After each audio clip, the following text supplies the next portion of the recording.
Guys and girls, it's know it time! Alright, so today I'm going to be teaching you something new. We almost finished this unit because it's almost done. Tomorrow's your last day working on series and we're done after that. Today is something called infinite series. Infinite geo series. It's an infinite geometric series. It's not that bad. So guys and gals, it's know it time. Your favorite time of the day. You guys can all go home after this. You're done. That's it. Highlighted day is done.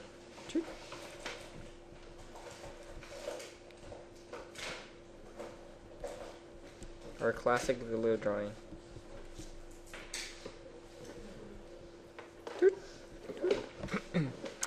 Here is your lesson for today. When you work with infinite series, infinite really refers to never ends. Never ends. Oh, I'll do that later. Never ends. That's what infinite means. It never ends. Now, every time I see the word infinite, it reminds me of a movie I watched 3 years ago. It's a show called White Men Can't Jump. Have you seen that? No, it's not a racist movie. It's actually a basketball movie. White Men Can't Jump. It's with Wesley Snipes, Woody. I don't know who the other guy was, but yeah, there's a theme and there's a line in there that says this guy says to his girlfriend says I love you. The girlfriend says I love you back infinity, and the guy says no I love you back infinity plus one or something like that. Very cheesy line, but it works. I'm going to use that line later. Okay. I'm going to show you the trailer. You'll see it in a second. But here is how it works. Symbol for infinity. Symbol. Here's that's the symbol infinity. Okay, nothing too bad.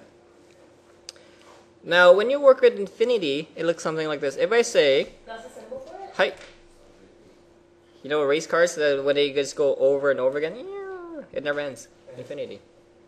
Unless two cars somehow collide right here. And then that's when it ends. 2 plus 4 plus 8. See, if I keep going forever and ever and ever, infinity. That dot dot means it keeps on going. If I keep on adding this up, guys, tell me what you would get. Infinity. Because really, what the heck is infinity? It never ends. Okay. Yeah, potato, potato, you know, sort of thing. That's infinity. See, if I go -2 plus -4 plus -8, really again, negative infinity, or I can say it's negative infinity. But in both of these cases, sometimes they say no solution. The reason why no solution is they don't count infinite as a number. Now, the question is, when does infinity give you a solution? When does infinity give you a solution? I'm going to give you an example. Because if I add 2, 4, 8, dot, dot, dot, the numbers keep on getting bigger. And we can use common sense and say that if numbers keep on getting bigger, it should never add up to anything. And that's why it's infinity. But if I go 4 plus 2 plus 1 plus dot, dot, dot. Guys, gals, let's try this on our calculator right now. Let's take our calculator, and we're going to add about maybe the first 5 or 6 terms. And let's see if it approaches some magic number. I go 4 plus 2 plus 1 plus 0.5. And again, I can keep going. See, no, eventually, the number will hit some magic number. In this case, the numbers are getting smaller, so I'm going to write a few things down. Numbers are getting smaller. If your numbers are getting smaller, then you're going to hit some magic number if you keep on adding up forever. In this case, you have a solution. Solution exists. your solution exists. There's a formula for infinity, and this is your last S formula. Super infinity equals to 1, sorry, was it, I blanked out for a second. It was equal to, no, it's, give me 1 second, I blanked out. I forgot how to spell my name. A over 1 minus R. There we go. Do you know what A stands for? You know what R stands for? I want you to go ahead, plug it in, and solve it. See, if I keep on adding it up, my numbers are getting smaller, and it's meeting up to one number. To figure out what that number is, we're going to use my formula. So plug in, we have 4 over 1 minus 0.5. And you should get 8. So that's called your sum. Now, the question is, when does infinity give you a solution? A solution only exists, this is key, a lot of people don't realize this, only exists if I double F. Double F stands for if and only if. IFF is not a spelling error. This actually stands for if and only if. What is it? IFF. Okay. Only exists if R is between 1 and -1. This is crucial. If your R value is between 1 and -1, then you can use the formula. If R is not within this range,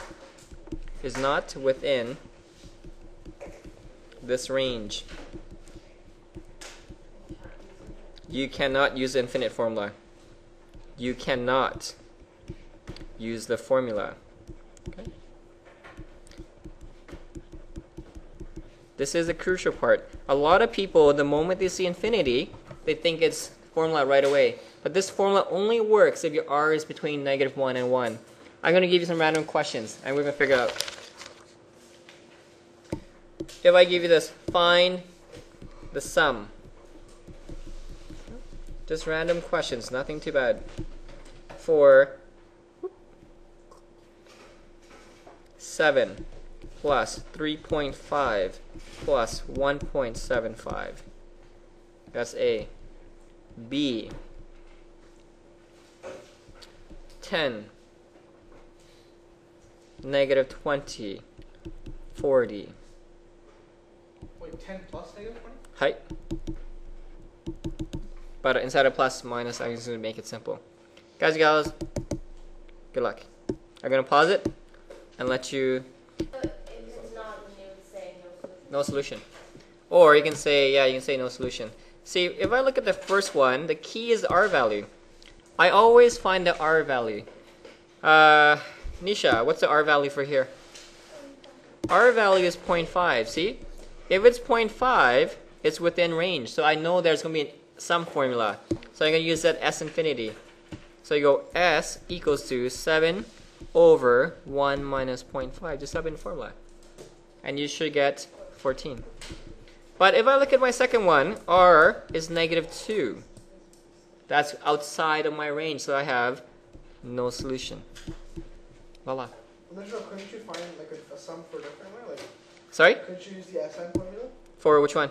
The This one? B, for B. B? No, because it's infinite. What's the value of n? There's no last term, there's no n, nothing. That's the reason why, that's why there's no solution. Try this one, please. What if I give you this question? Sigma k equals to 3, infinity 12, -2 over 3, k minus 1. I'm going to let you pause it. See, right off the bat, I have sigma. So if I have sigma, I'm now going to always find T1 and T2 and T3 just to see what my pattern is like. T1, plug it in. This is 12 times -2 over 3 to the power of 2. And just plug in your calculator. So that's 12 turn on. 12 open bracket times, open brackets, negative 2 divided by 3 end bracket to the power of 2. And you should have 5.3333. Again, I keep it simple. How do you get 5.33333? I went 12 times negative 2 over 3 squared. I'm going to define T2, exact same technique. 12 times negative 2 to the power of 3 cubed this time. But can't you just square it first and then... You could. You get the exact same answer though. So you watch I get brackets, negative 2 divided by 3 cube times 12. Hopefully this works. Negative 3.5555. So my second term is negative 3.555. From here, I can find out my A value. I know my A value is 5.3. My R value is, take this divided by 5.3333. Your R value is around negative 0.67. 0.67. That's your R value. Or you can say negative 2 over 3. Guys and gals, from here, just plug it in and solve it in my formula. See, I know my R value is within range. So I go S equals to 5.33 over 1 minus negative 0.67. And plug in and solve it for your answer, whatever that is. Okay. 3.1998. So I hear it's 3.2. That's what I am hearing, 3.2. Guys and gals, that's how we do sigma when there's infinite. The last question is the tricky one. I'm going to make it a super no question. Good luck. This is extremely tough. I will make this a row challenge. So find a, if you're sitting by yourself, choose a row. Oh no, that has only 3 people. No, choose a row. Good luck with this one. Choose a row with only 3 people, maximum. If you're by yourself, choose someone with 2. Good luck.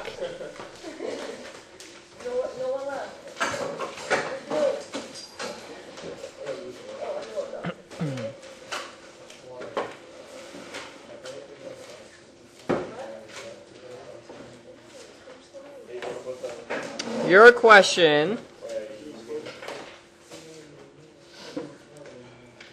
is gonna be this one. This is, I advise you to learn how this is done because you'll be given this over and over on your exam. This question is really famous. Your pattern is going to be x minus 2 over 4 plus x minus 2 squared over 16 plus dot dot dot. This has a finite sum. Has a finite sum. So in other words, there has to be a solution when I add it all together. Finite sum. Okay? So this has a finite sum. I'm telling you it has a finite sum. What does it have? A finite sum. Your question is this. Find x for a finite sum to exist.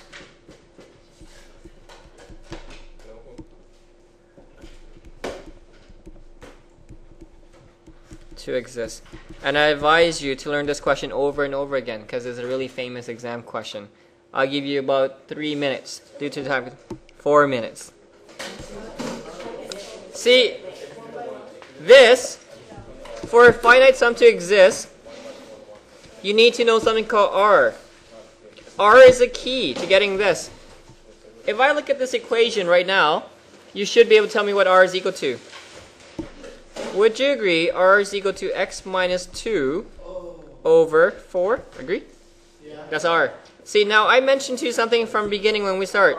R has to be between 1 and negative 1. So look what I'm going to do.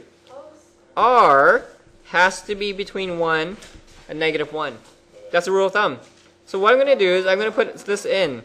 X minus 2 over 4 is between 1 and negative 1. That's your answer? No. This is where a lot of you haven't seen before. I want to get x by itself, and we're going to bring the 4. Now, a lot of you will ask, Miss No, where does the 4 go? It goes to both sides. This is where a lot of you have never seen this before. 4 actually goes to both sides. We're going to multiply 4 to both sides of the equation.